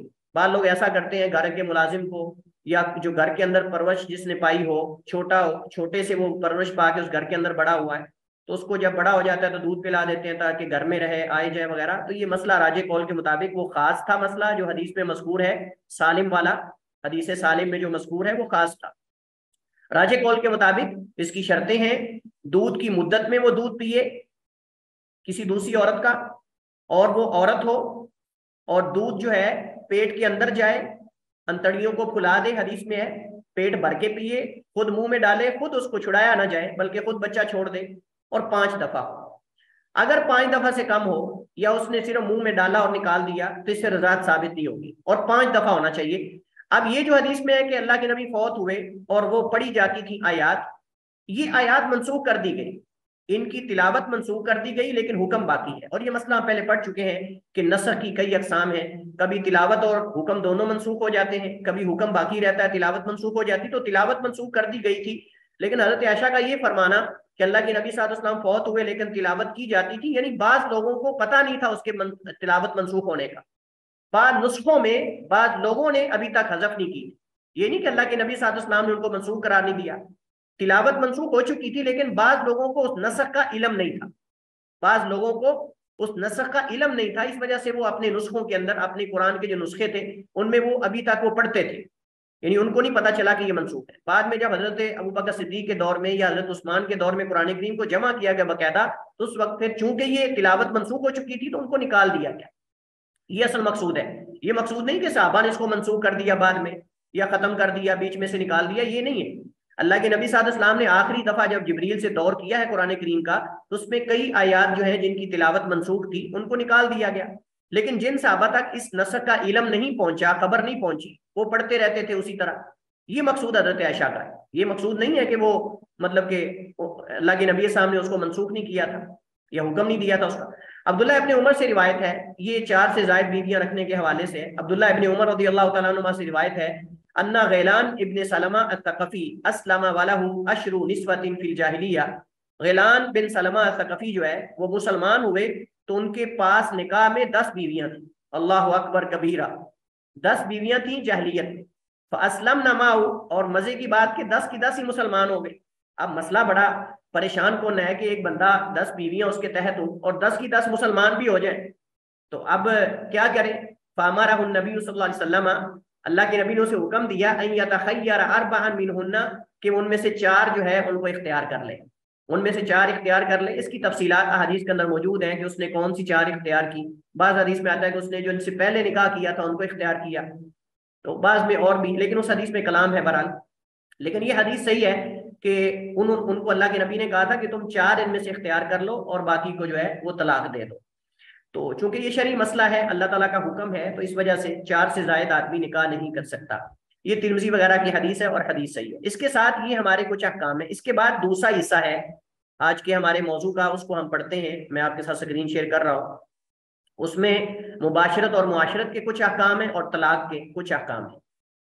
اس کے بعد ہمارے پاس اسی ہمارے آج کے موضوع کا دوسرا حصہ ہے۔ چونکہ فائل کافی بڑی ہو جانی تھی، اس وجہ سے میں نے اس کی دوسری فائل بنائی ہے۔ اصل میں اس کو PDF کر کے اپلوڈ کرنے کے مسائل ہیں، اس وجہ سے دوسرے حصے میں اس کو تقسیم کیا۔ تو معاشرت اور مباشرت کے آداب، اور اس کے ساتھ پھر طلاق اور طلاق کے کچھ احکام ہیں ہمارے ساتھ۔ تو معاشرت یا عشرت کی تعریف، اہمیت اور آداب۔ معاشرت عشرت سے ہے اور یہ معاشر اور عشیرہ سے ماخوذ ہے، جس کا معنی ہے اجتماع یا اکٹھ۔ اصطلاح میں معاشرت سے مراد زوجین کا ایک دوسرے سے تعامل، رویہ، سلوک ہے، یعنی آدمی اپنی بیوی سے اور عورت اپنے شوہر کے ساتھ زندگی کیسے گزارے۔ یہ بہت انتہائی ضروری ہے، دونوں مسلمان مرد ہو یا مسلمان عورت ہو، دونوں زوجین کو ان آداب سے آگاہ ہونا ان کے لیے یہ بہت ضروری ہے۔ یہ باب اس وجہ سے انتہائی اہمیت کا حامل ہے، جیسے میں نے پہلے اس طرف اشارہ کیا، کیونکہ میاں بیوی کے درمیان مودت اور محبت اسی کی بنا پر قائم رہ سکتی ہے، اسی کی بنیاد پر زوجین سعادت والی زندگی گزارتے ہیں، اور اس کا اثر صرف زوجین تک محدود نہیں رہتا بلکہ آگے اولاد تک بھی متعدی ہوتا ہے۔ اگر میاں بیوی روزانہ جھگڑتے رہتے ہیں، ان کی آپس میں بد کلامی، بد زبانی، جھگڑا، اختلافات، بہمی نچاکی اگر رہتی ہے، تو اس سے اولاد کے اندر یہ چیزیں منتقل ہوتی ہیں۔ یہ منتقل ہوتی ہیں، وہ بیٹے ہوں یا بیٹیاں ہوں۔ جو باپ ہوتا ہے اس کا جو رویہ ہوتا ہے وہ اس کے بیٹوں کے اندر منتقل ہوتا ہے، اور والدہ کا رویہ اس کی بیٹیوں کے اندر منتقل ہوتا ہے۔ اگر والدہ اپنے شوہر کا احترام نہیں کرتی، یعنی اس بچی کے والد کا، اور اس کے ساتھ بے ادبی اور بدتمیزی کے ساتھ اکھڑ مزاجی کے ساتھ پیش آتی ہے، تو وہ بیٹی آگے اپنے شوہر کے ساتھ اسی طرح کرے گی جیسے اپنی ماں کو دیکھ رہی۔ اور اسی طرح اگر کوئی شوہر اپنی بیوی کے ساتھ بدتمیزی کرتا ہے، بد اخلاقی سے اور اکھڑ مزاجی سے پیش آتا ہے، اور اس کو برا بلا کہتا ہے، گالی دینے مارنے تک سے بھی گریز نہیں کرتا، تو اس کا بیٹا بھی آگے جو ہے وہ اسی طرح ہی ہوگا۔ تو یہ چیزیں بسا اوقات آگے نسل در نسل منتقل ہوتی ہیں۔ اس وجہ سے اگر میاں بیوی خود اپنے آپ کو سدھار لیتے ہیں، بہتر کر لیتے ہیں، تو ایک پوری نسل کو بہتر کرنا ہے، اور ان کے اندر یہ عادات جو ہیں اچھی ہیں تو اچھی ہیں، بری ہیں تو بری منتقل ہوتی ہیں۔ اس وجہ سے ہمارے یہاں بہت لوگ ان چیزوں کو توجہ نہیں دیتے اور ان چیزوں کو اگنور کر دیتے ہیں، نظر انداز کر دیتے ہیں، اور وہ سمجھتے ہیں کہ بس نکاح کر لیا اور بس ٹھیک ہے، شہوت کو پورا کیا اور سائڈ پہ ہو گیا، بس ٹھیک ہے۔ آداب اور ایک دوسرے کے حقوق اور جو ایک یعنی آپس میں ایک دوسرے کی عزت اور احترام ہے، اس کا کوئی عمل دخل نہیں اس کے ساتھ۔ حالانکہ نکاح کرنا خالی مقصود نہیں ہے، اس کے اندر حقوق کو ادا کرنا اور رویے اور یہ چیزیں بہت ان کی مداخلت اور جو ہے وہ ان کا عمل دخل ہوتا ہے۔ میں کہتا ہوں کہ آپ کا آپ کی بیوی اور بہو سے رویہ اور تعامل وہ ہونا چاہیے جو آپ اپنی بیٹی کے لیے اس کے شوہر سے چاہتے ہیں۔ کیا آپ چاہتے ہیں کہ کوئی شخص آپ کی بیٹی بہن سے سختی اور بد اخلاقی والا معاملہ کرے؟ یقیناً نہیں۔ تو پھر اپنی بیوی اور بہو سے بھی ایسا کرنے سے گریز کریں۔ جو آپ اپنی بیٹی بہن کے حق میں قبول نہیں کرتے، وہ بھی کسی کی بیٹی ہے، کسی کی بہن ہے، وہ بھی آخر صاف ظاہر ہے کہ ایک عورت ہے۔ تو اس وجہ سے عموماً لوگ انسان دوسروں سے تو چاہتے ہیں کہ لوگ ان کی بیٹی کے ساتھ، ان کی بہن کے ساتھ جو ہے وہ رویہ جو ہے وہ انسانوں والا رکھیں اور اس کو اس کے حق دیں اور اس کی عزت کریں، احترام کریں، لیکن خود جو اس کے نکاح کے اندر دوسرے کی بہن بیٹی ہے اس کو نظر انداز کر دیتے ہیں۔ اس کا مطلب یہ کہ ان لوگوں کو ان آداب کی ضرورت ہے۔ ان معاشرتی انسانوں کے جو آپس میں رہنے سہنے کے آداب ہیں ان سے واقفیت کی ضرورت ہے. یہ علم کی کمی ہے, یہ جہالت پر مبنی چیزیں ہیں. اس وجہ سے اسی طرح اگر ساس ہے تو وہ چاہتی ہے کہ میری بہو جو ہے وہ میرے ساتھ اچھا رویہ رکھے, لیکن جو ہے وہ خود اس کے لیے ماں بن کے نہیں دکھا رہی.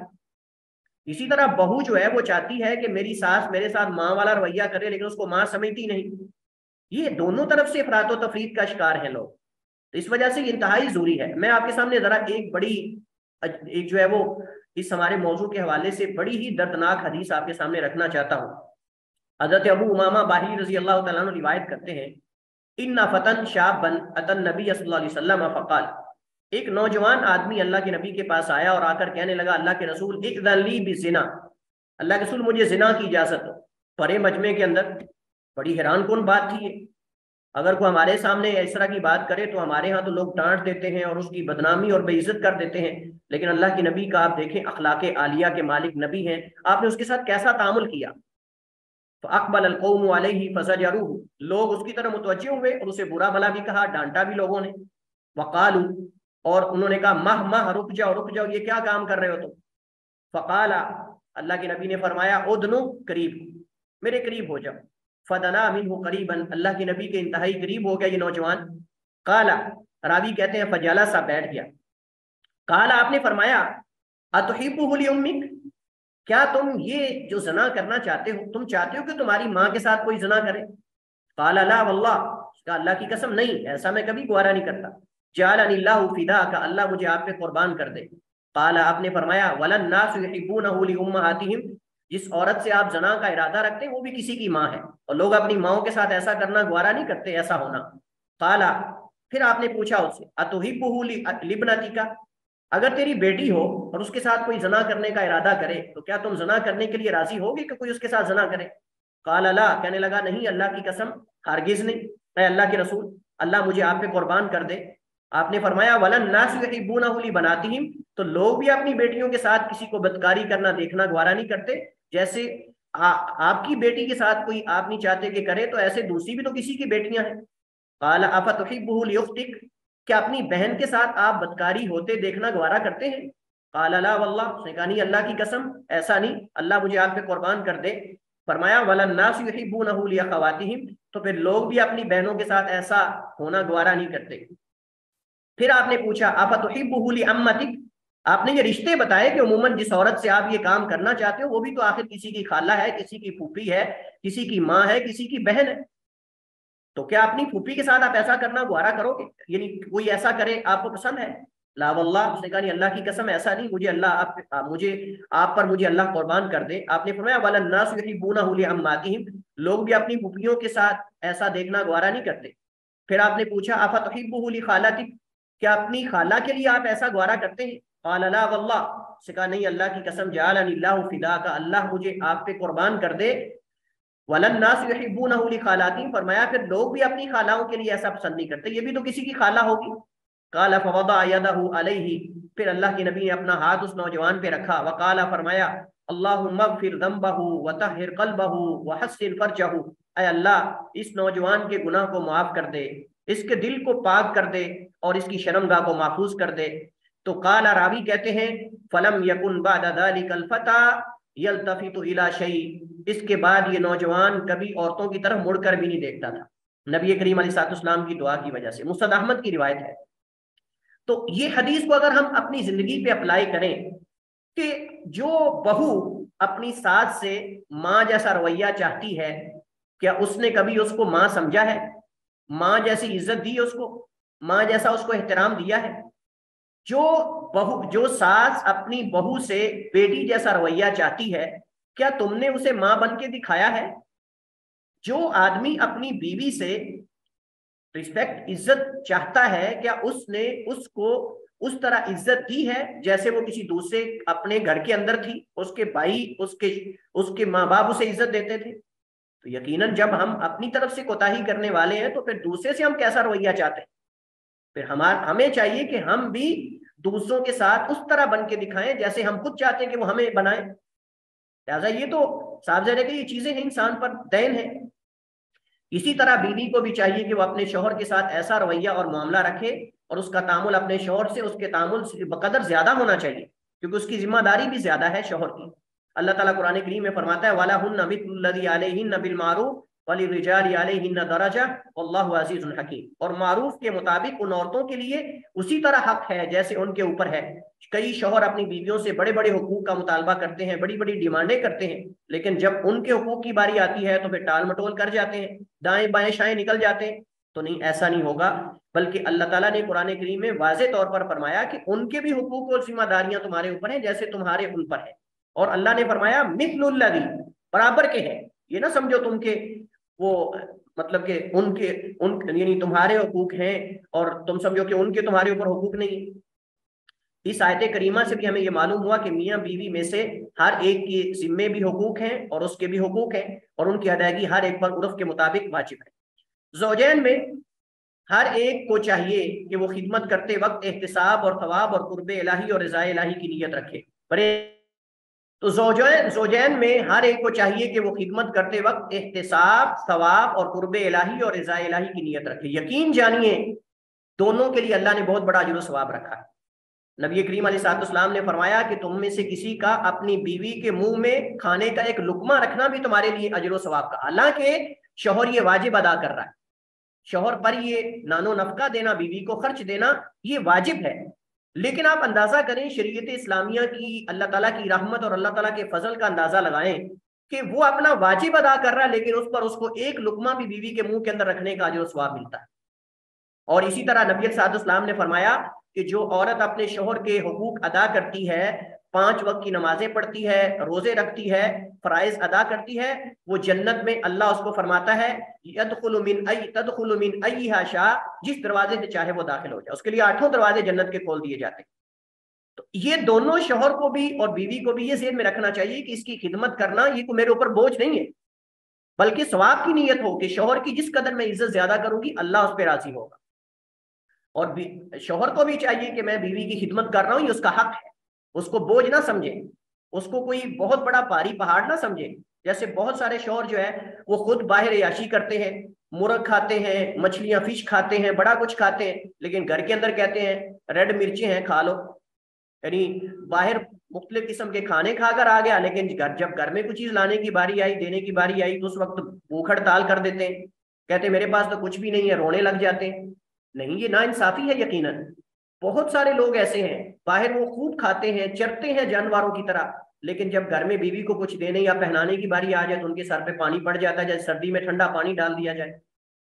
آدمی کو چاہیے کہ وہ بیوی کے بعض غلطیوں پر اس میں موجود خوبیوں کے سبب صبر و تحمل کا مظاہرہ کرے۔ یہ بہت بڑا قانون ہے میاں بیوی کے درمیان نباہ کرنے کا۔ عورت عورت ہے، نبی کریم علیہ السلام کی حدیث واضح ہے کہ ٹیڑھی پسلی کی طرح ہے، اور اس کا سب سے ٹیڑھا حصہ اوپر والا یعنی اس کی زبان ہے۔ بس اوقات عورت کے اندر سخت مزاجی، زبان کے اندر بے احتیاطی ہو جاتی ہے، لیکن آدمی کو سیدھا ایک اس کی غلطی لے کر طلاق نہیں دے دینی چاہیے، اس کو مارنا پیٹنا، اس کے ساتھ برا رویہ اختیار کرنا، اس کی خوبیوں کی طرف فوراً نظر دوڑائیں۔ اور یہ اصل میں میاں بیوی کے درمیان نباہ کرنے کا بہترین طریقہ ہے، وگرنہ عورت سے غلطی ہو جاتی ہے، جیسے مرد سے ہو جاتی ہے عورت سے بہت زیادہ ہو جاتی ہے بسا اوقات، لیکن اس کی خوبیوں پہ غور و فکر کرنا چاہیے کہ جہاں اس نے غلطی کی ہے اس کی خوبیاں بھی تو بہت زیادہ ہیں، ان خوبیوں کو نظر انداز کر کے ایک غلطی اس کی مسٹیک اٹھا کر اس کو طلاق دے دی جائے۔ یہ چیز بہت ساری ہمارے معاشرے کے اندر جس پہ شوہر اور مرد جو ہے وہ نظر نہیں ڈالتے، اس کی ایک غلطی کے انتظار میں ہوتے ہیں کہ اس سے کوئی غلطی ہو جس کو لے کر اس کو طلاق دے دے یا اس کو مارے، اس کو جو ہے وہ اس کو تانے دے اور اس کے ساتھ برا بلا جو ہے وہ غلط رویہ اختیار کرے۔ اللہ تعالیٰ قرآن کریم میں فرماتا ہے کہ وَعَاشِرُوهُنَّ بِالْمَعْرُوفِ، اور تم ان کے ساتھ عرف کے مطابق زندگی گزارو اچھے طریقے سے۔ فَإِن كَرِهْتُمُوهُنَّ، بس اگر تم انہیں ناپسند کرو، فَعَسَىٰ أَن تَكْرَهُوا شَيْئًا وَيَجْعَلَ اللَّهُ فِيهِ خَيْرًا كَثِيرًا، بس قریب ہے کہ تم کسی چیز کو ناپسند کرو اور اللہ اس میں بہت بھلائی رکھ دے۔ اللہ اس سے آپ کو کوئی ایسی اولاد دینا چاہتا ہو جو کل کو محدث، امام، فقیہ اور زمانے کا بہت انسان بننے والا ہو، امت کو فائدہ دینے والا ہو، آپ نہیں جانتے۔ ایسا ہوتا ہے بسا اوقات، میاں بیوی کے درمیان نچاکی ہوتی ہے، اختلافات ہوتے ہیں، لیکن اللہ اس سے ایسی اولاد دیتا ہے جو معاشرے کے اندر دونوں کا نام روشن کرتے ہیں، دین کی خدمت کرتے ہیں اور ان کے لیے صدقہ جاریہ بن جاتے ہیں۔ لیکن انسان کو پتہ نہیں ہوتا بسا اوقات، حدیث میں ہے نبی کریم علیہ الصلوۃ والسلام نے فرمایا، عبداللہ ابن زمعہ روایت کرتے ہیں نبی علیہ الصلوۃ والسلام سے، آپ نے فرمایا لا یجلد احدکم امرأتہ جلد العبد، تم میں سے کوئی اپنی بیوی کو جو ہے وہ غلام کی طرح نہ مارے جیسے غلاموں کو مارا جاتا ہے، ثم یجامعها فی آخر اليوم، پھر دن کے آخر میں اسے ہم بستری بھی کریں۔ کس منہ سے اس کے ساتھ یہ کام کرے گا کہ اس کو مارا اس نے غلاموں کی طرح ہے، مار مار کے حد کر دی۔ اللہ جانتا ہے ہمارے معاشرے کے اندر ایسے واقعات سننے کو ملتے ہیں کہ اپنی بیوی کے منہ پر چھری گرم کر کے لگا دیتے ہیں، اس کے بال ٹنڈ کر دیتے ہیں، اس کا عضو کاٹ دیتے ہیں، اس پہ تیزاب ڈال دیا جاتا ہے۔ کیا وہ انسان نہیں؟ کیا اس کے حقوق نہیں ہیں؟ یہ تو جاہلیت میں لوگ کرتے تھے غلاموں کے ساتھ، لونڈیوں کے ساتھ۔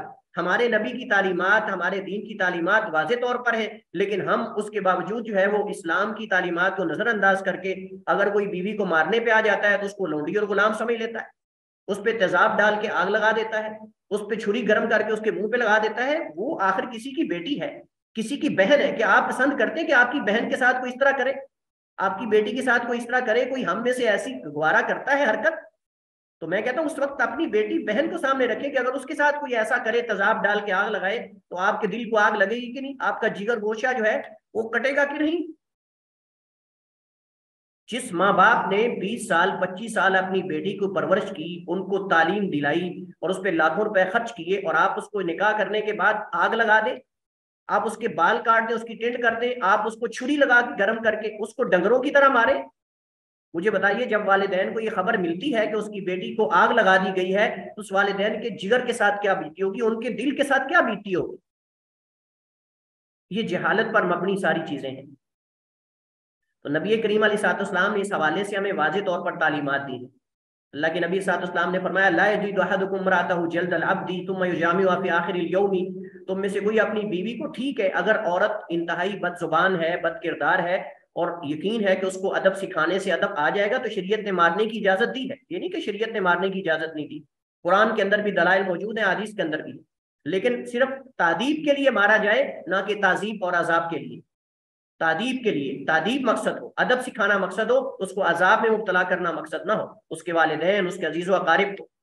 حضرت ابو ہریرہ سے روایت ہے، وہ بیان کرتے ہیں نبی کریم علیہ الصلوۃ والسلام نے فرمایا لا یفرق مؤمن مؤمنۃ ان کرہ منها خلقا رضی منها آخر، کوئی مومن مرد کسی مومنہ عورت سے بغض نہ رکھے، اگر کوئی ایک عادت اسے ناپسند ہوگی تو اس کی دوسری عادت سے خوش ہو جائے گا، اگر ایک اس کی عادت بری لگتی ہے تو اس کے اندر کوئی ایسی عادت بھی ہوگی جو اسے پسند ہے، اچھی عادات بھی تو ہے، ساری بری عادات اس کے اندر نہیں۔ تو اگر ایک عورت کے اندر اچھی عادات ہیں اور اس کے اندر کوئی اگر بری عادت ہے تو اس کو سمجھائیں، اس کی تعدیب کریں، اس کو سمجھائیں، لیکن یہ تو نہیں مطلب ہے کہ آدمی جو ہے وہ اس سے نفرت کرنے لگ جائے۔ اسی طرح اگر مرد کے اندر کوئی ایک آدھی عادت بری ہے لیکن اس کے اندر خوبیاں ہیں، محاسن ہیں، تو اس ایک عادت کی وجہ سے اس کو نا نفرت اس سے کرو، یہ قاعدہ اس کے برعکس بھی جو ہے وہ ہوگا۔ اسی طرح کچھ تنبیہات ہیں، زوجین میں سے کسی کو یہ زیب نہیں دیتا کہ وہ دوسرے کے حقوق کی ادائیگی میں ٹال مٹول سے کام لے۔ مثال کے طور پر بیوی نے شوہر کو کپڑے لانے کا کہا تو آگے سے وہ یہ کہے اگلے مہینے، پھر جب وعدہ آ جائے تو کہے اس سے اگلے مہینے، باوجود اس کے کہ اس کے پاس پیسہ بھی ہے اور وقت بھی ہے، سب کچھ ہے، اور فضول خرچی بھی نہیں کر رہی ہو۔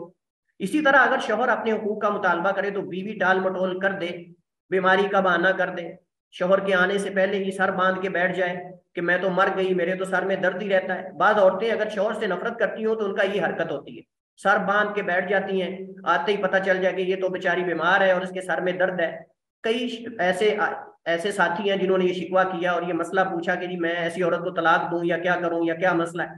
تو عورت کو بھی چاہیے کہ وہ اس کے حقوق کی اس کا خیال کرے، اس کا خیال کرے۔ بعض عورتیں ایسی ہوتی ہیں کہتی میں نے اپنے شوہر کو دوسری شادی نہیں کرنے دے رہی اور اس کے حقوق بھی ادا نہیں کرتی۔ صاف ظاہر ہے کہ وہ آخر مرد ہے، وہ انسان ہے، کوئی غلط سٹیپ اٹھائے گا، غلط کوئی قدم اٹھائے گا۔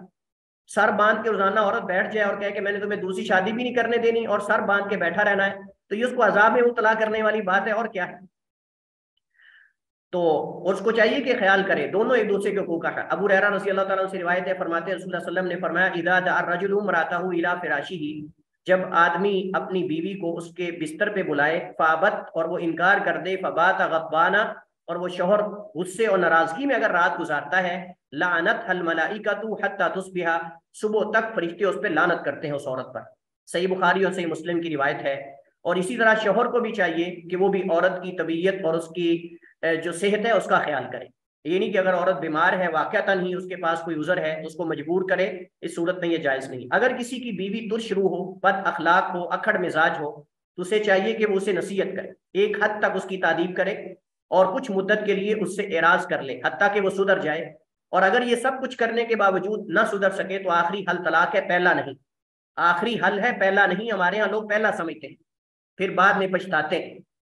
اللہ تعالیٰ قرآن کریم میں فرماتا ہے وَاللَّاتِي تَخَافُونَ نُشُوزَهُنَّ فَعِظُوهُنَّ وَاهْجُرُوهُنَّ، اور وہ عورتیں جن کی نافرمانی سے تم ڈرتے ہو سو انہیں نصیحت کرو اور بستروں میں ان سے الگ ہو جاؤ اور انہیں مارو، پس اگر وہ تمہاری فرما بردار بن جائیں وَاضْرِبُوهُنَّ فِي الْمَضَاجِعِ وَاضْرِبُوهُنَّ وَاهْجُرُوهُنَّ فِي الْمَضَاجِعِ وَاضْرِبُوهُنَّ، اور ان کو مارو۔ فَإِنْ أَطَعْنَكُمْ، اگر وہ تمہاری اطاعت کرنے لگ جائیں فَلَا تَبْغُوا عَلَيْهِنَّ سَبِيلًا، تو پھر کوئی زیادتی کا راستہ اختیار نہ کرو، یعنی طلاق وغیرہ کا۔ خلاصہ کلام یہ ہے کہ میاں بیوی کے حسن عشرت کے تین چیزیں حرام، جس کی ادائیگی واجب ہو اس سے روکنا یہ حرام ہے، حقوق کی ادائیگی میں ٹال مٹول کرنا حرام ہے، ادائیگی کے وقت ناپسندیدگی کا اظہار کرنا یہ بھی درست نہیں ہے، کیونکہ حق ادا کر رہے ہیں آپ۔ اگر شوہر کنجوس اور بیوی کو پورا خرچ نہ دیتا ہو تو کیا وہ بیوی اس کے مال سے ضرورت کے مطابق اپنا حق لے سکتی ہے؟ جی ہاں، بشرطے کہ ضرورت سے زائد نہ لے، اور اس کی اجازت امام الانبیاء سید المرسلین نے دی ہے۔ حضرت عائشہ رضی اللہ تعالیٰ عنہ سے روایت ہے، فرماتی ہیں قالت ہند ام معاویہ، حضرت ہند جو کہ حضرت معاویہ کی والدہ ہے، معاویہ بن ابی سفیان، انہوں نے اللہ کے نبی سے کہا فتح مکہ کے بعد جب مسلمان ہو گئی، انہوں نے یہ مسئلہ پوچھا ان ابا سفیان رجل شحیح، ابو سفیان کنجوس آدمی ہیں، بخیل آدمی ہیں، یہ بیوی کا تبصرہ ہے، فہل علی جناح، بس کیا میرے اوپر کوئی گناہ ہے، ان آخذ من مالی سرا، میں اس کے مال سے پوشیدہ طریقے سے خفیہ طریقے سے کچھ لے لوں؟ قال، آپ نے فرمایا خودی انتی و بنوکی، تم اور تمہارے بیٹے یعنی اولاد لے لو، ما یکفی کی بالمعروف، جو عرف کے مطابق تمہاری گزر بسر کے لیے کافی ہو جائے، یعنی جس سے تمہارا گزر بسر ہو جائے اتنا تم مجھ سے خرچہ لے سکتی۔ مباشرت کے آداب، مباشرت سے مراد خلوت اور ہم بستری ہے۔ شریعت اسلامیہ کامل اور اکمل ہے، اس میں انسان کی ضرورت سے متعلق تمام مسائل میں رہنمائی کی گئی ہے، اور ان مسائل میں بھی جن کا تعلق اس کی ولادت سے پہلے اور موت کے بعد ہے، تمام مسائل ہماری شریعت کے اندر موجود ہیں۔ مباشرت کے مسائل میں سے اہم مندرجہ ذیل ہیں، ہم ان میں تفصیلات میں نہیں جائیں گے، صرف چند ایک اہم ذکر کیے جائیں گے۔ پہلی رات کسی بیماری یا عذر کے سبب جب زوجین میں سے کوئی دوسرے سے ہم بستری کو مؤخر کرنے کا مطالبہ کرے تو اسے مہلت دینی چاہیے، اور مہلت مانگنے والے کو چاہیے کہ وہ عذر پیش کرے کہ کیوں نہیں، کیونکہ عموماً ہمارے ہاں یہ غلط روش ہے، بعض خاندانوں کے اندر جب پہلی رات ہوتی ہے تو بڑے عجیب و غریب قسم کے شگوفے اور مسائل، اور والدین پوچھتے ہیں لڑکی کے بھی، اور ادھر لڑکے کے دوست پوچھتے ہیں، اور وہ سمجھتا ہے کہ میرے اوپر واجب ہے، حالانکہ بسا اوقات بعض عورتیں ڈری ہوتی ہیں، بعض بیمار ہوتی ہیں، بعض کے کئی مسائل ہوتی ہیں، اس طرح مردوں کے بھی کچھ مسائل ہوتے ہیں، اور اگر وہ نہ کر سکیں، اگر وہ عذر پیش کریں تو اس کو بیمار سمجھا جاتا ہے، اس طرح کے مسائل سمجھتے ہیں کہ پہلی رات کرنا ضروری اور واجب ہے، اور اس سے طلاقیں ہو جاتی ہیں، اس سے طلاقیں ہو جاتی ہیں۔ میں آپ کو یہ صحیح واقعہ بتا رہا ہوں، ہمارے علاقے کے اندر ایک عورت نے جو ہے وہ اپنے شوہر کو کاٹ کر اس کو دانتوں سے کاٹا اور بھاگ گئی، مطلب بازار میں نکل آئی، لوگوں نے کہا کیا مسئلہ ہے جی، وہ بڑا مسئلہ ان کا بنا ایشو۔ تو اس وجہ سے یہ چیزیں، یہ جہالت ہے اور ان چیزوں سے عدم واقفیت ہے۔ لیکن یہ ہے کہ اگر وہ عورت معذرت کر رہی ہے یا مرد، تو اس کو اپنا عذر بتانا چاہیے تاکہ کوئی بدگمانی اور اس طرح کی چیزیں پیدا نہ ہوں، کہیں طلاق نہ واقع ہو جائے اگلے دن، حسن عشرت سے پیش آئے۔ وعاشروہن بالمعروف، یہ اس میں آتا ہے، یہ بھی اسی میں آتا ہے، وعاشروہن بالمعروف کے اندر آتا ہے۔ شوہر کے لیے اپنی بیوی سے ہم بستری کرنا مباح ہے، بشرطے کہ وہ جماع حرام جگہ اور حالات میں، یعنی حرام جگہ پہ نہ ہو، حلال جگہ پہ ہو، اور حرام حالات میں نہ ہو، مثلا وہ پچھلی شرمگاہ میں نہ ہو، عورت حالت حیض یا نفاس، فرضی روزے میں نہ ہو، اور دن اور رات کے کسی وقت بھی کی جا سکتی ہے ہم بستری، اس میں کوئی شریعت نے ممانعت نہیں رکھی۔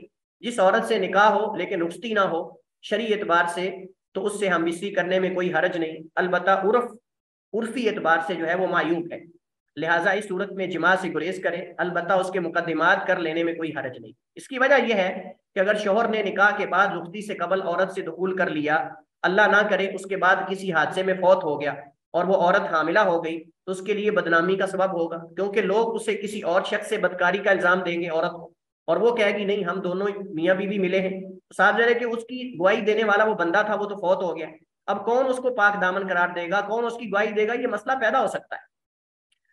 لہٰذا اس صورت میں احتیاط بہتر ہے، عورت کو تکلیف اور اذیت پہنچانے کے لیے روکنا اور اس سے جبرن ہم بستری کرنا یہ جائز نہیں۔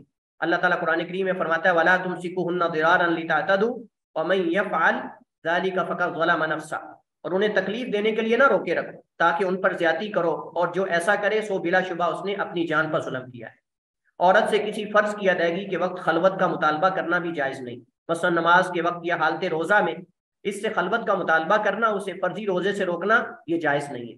شوہر اپنی بیوی سے کسی بھی کیفیت اور پوزیشن میں ہم بستری کر سکتا ہے بشرطے کہ بچہ جنم لینے کی جگہ میں ہو۔ اللہ تعالیٰ قرآن کریم میں فرماتا ہے نساؤکم حرث لکم فاتوا حرثکم ان شئتم، تمہاری عورتیں تمہارے لیے کھیتی ہیں، سو اپنی کھیتی میں جس طرح چاہو تم جاؤ۔ حضرت محمد ابن المنکدر روایت کرتے ہیں سمیعت جابر رضی اللہ تعالیٰ عنہ قال کانت الیہود، حضرت جابر سے میں نے سنا وہ بیان کرتے ہیں کہ یہود یہ عقیدہ رکھتے تھے اذا جامعها من ورائها جاء الولد احول، کہ اگر آدمی اپنی بیوی سے پیچھے سے آگے کی طرف ہم بستری کرتا ہے تو وہ بچہ بھیگا پیدا ہوگا، ٹیڑھا پیدا ہوگا، ادھورا پیدا ہوگا، ناقص الاعضاء ہوگا۔ تو اللہ تعالیٰ نے یہ قرآن کریم کی آیت اتاری نساؤکم حرث لکم فاتوا حرثکم ان شئتم، کہ تمہاری عورتیں تمہارے لیے کھیتی ہیں، تم ان میں آؤ جیسے تم چاہو۔ ان شئتم کا مطلب جہاں سے آؤ، اور کیف شئتم جیسے چاہو۔ تو اس کے اندر مطلب یہ ہے کہ جو اصل مجامت اور بیج بونے کی جگہ ہے وہاں پہ ہونا چاہیے، کیونکہ کھیتی کے ساتھ تشبیہ ہے، لیکن اس میں جہاں سے بھی آدمی آئے۔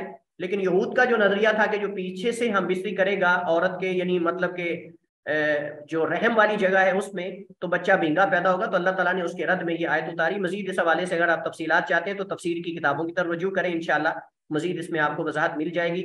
اس کے بعد ہمارے پاس طلاق کے احکام و مسائل ہیں، ان میں سے ہم مکمل احکام و مسائل تو نہیں پڑھ سکتے، کچھ احکام اور مسائل جو ہیں اختصار سے ہم ان کو نظر سے گزارنے کی کوشش کریں گے۔ سب سے پہلے طلاق کی تعریف ہے، اور طلاق جو ہے یہ اطلق یطلق سے بھی آتا ہے، اور طلق یطلق تطلیق باب تفعیل اس سے تطلیق آتا ہے۔ یہ اطلق یطلق طلاق مصدر ہے جس کا معنی ہے بندھن کھولنا، چھوڑ دینا، چھوڑنا، ترک کر دینا وغیرہ عربی زبان میں۔ اور شرعی اعتبار سے طلاق سے مراد مخصوص الفاظ یا ان کا کنایہ بول کر اپنی بیوی سے نکاح کے بندھن یا ازواجی تعلق کو ختم کرنے کا نام جو ہے یہ طلاق ہے۔ طلاق کی مشروعیت کتاب و سنت اور اجماع امت سے ثابت ہے، اور قرآن کریم سے اس کی دلیل اللہ تعالیٰ کا یہ فرمان ہے الطلاق مرتان فامساک بمعروف او تسریح باحسان، کہ یہ طلاق رجی 2 بار ہے، پھر یا تو اچھے طریقے سے رکھ لینا ہے یا نیکی کے ساتھ اسے اچھے طریقے سے چھوڑ دینا ہے احسان کر کے۔ لا جناح علیکم ان طلقتم النساء ما لم تمسوهن او تفرضوا لهن فریضہ، تم پر کوئی گناہ نہیں اگر تم عورتوں کو طلاق دے دو جب تک تم نے انہیں ہاتھ نہ لگایا، یعنی ان سے خلوت اختیار نہ کی ہو یا ان کے لیے کوئی حق مہر مقرر نہ کیا ہو۔ سنت میں حضرت عبداللہ ابن عمر رضی اللہ تعالیٰ عنہما کی معروف حدیث ہے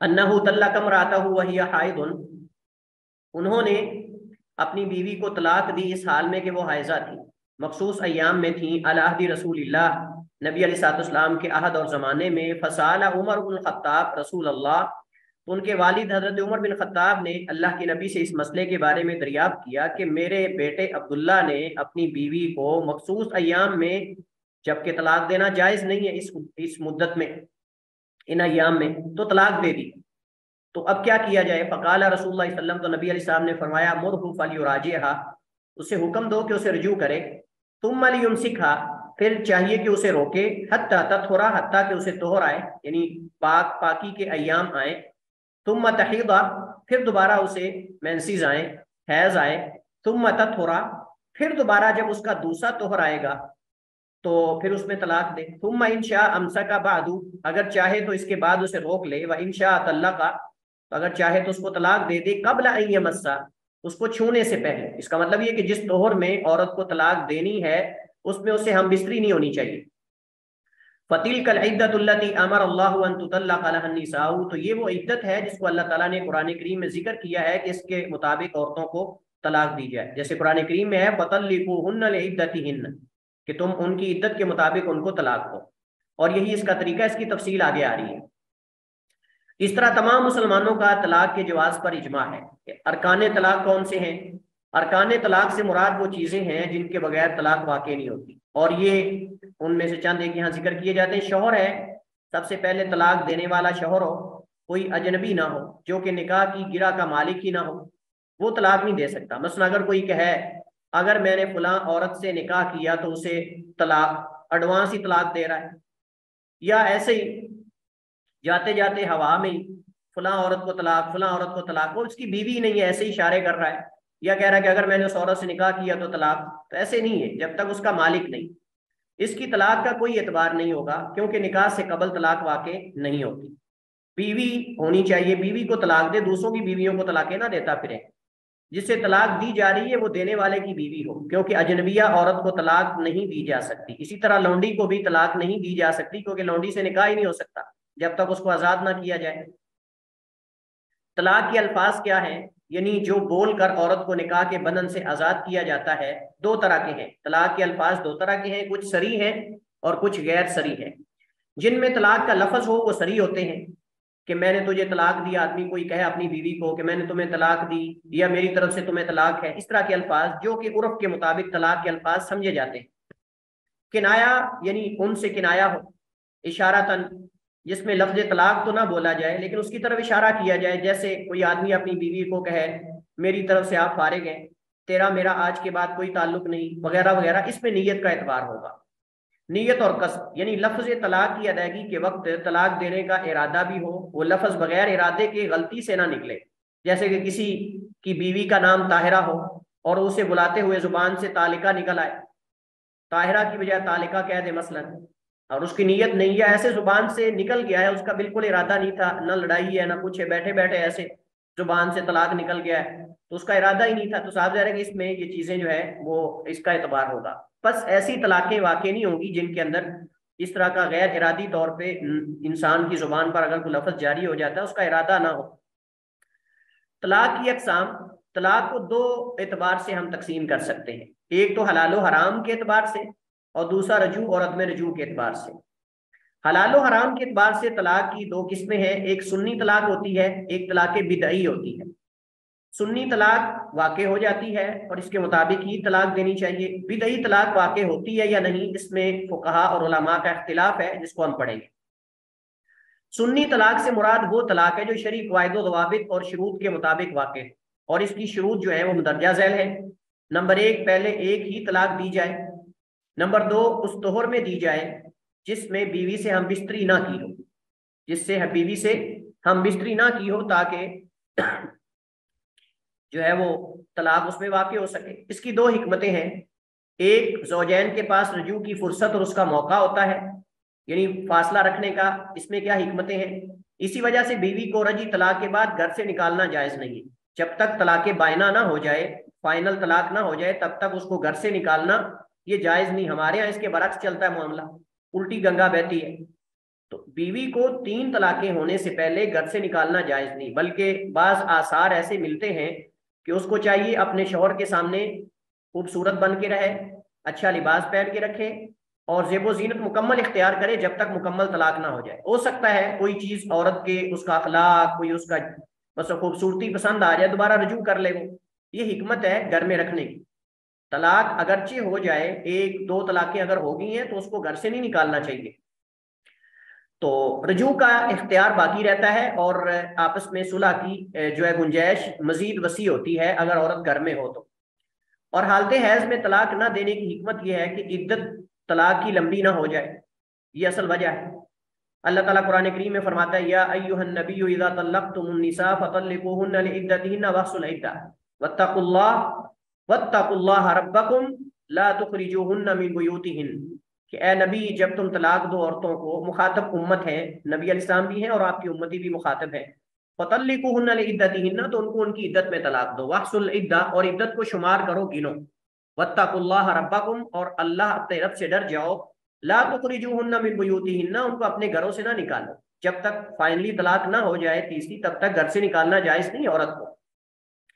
اسی طرح جس طہر میں ہم بستری کی ہو، اس میں طلاق نہ دینے کی وجہ بھی عورت سے ضرر اور تکلیف کو دور کرنا ہے، کیونکہ ہو سکتا ہے کہ وہ عورت حاملہ ہو جائے تو اب اس کے لیے مشکل یہ ہوگی کہ 3 حیض انتظار کرے یا وضع حمل یعنی بچہ جنم لینے کا انتظار کرے، تو صاف ظاہر ہے کہ اس صورت کے اندر یہ مسئلہ ہے۔ طلاق بدعی کیا ہوتی ہے؟ یہ دوسری قسم ہے، طلاق بدی سے مراد وہ طلاق ہے جس میں شرعی قواعد اور ضوابط اور شروط کے خلاف ورزی کی جائے اور ان کو مد نظر نہ رکھا جائے، جیسا کہ بیوی کو ایک ہی دفعہ 3 طلاقیں دے دینا، یا حالت حیض یا نفاس میں، یا اس طور میں طلاق دینا جس میں ہم بستری کی ہو۔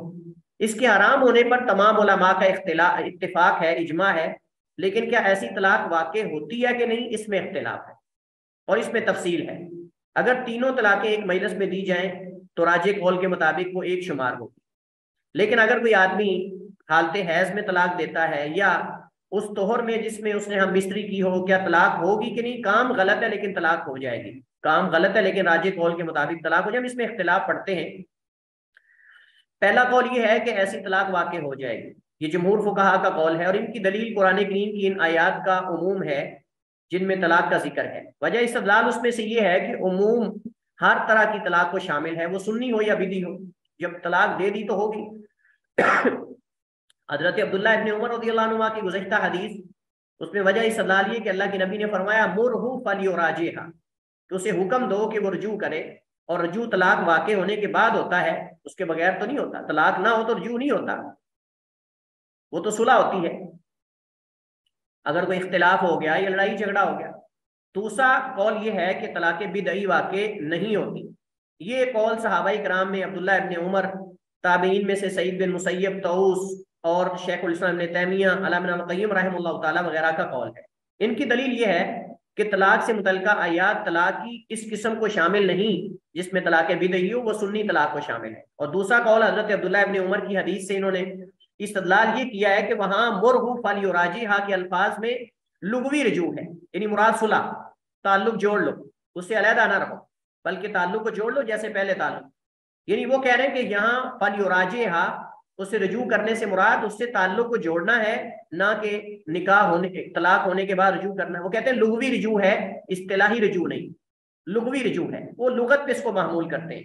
راجح قول یہی آخری راجح معلوم ہوتا ہے کہ خلاف شریعت دی گئی طلاق واقع نہیں ہوتی، خلاف شریعت دی گئی طلاق واقع نہیں ہوتی۔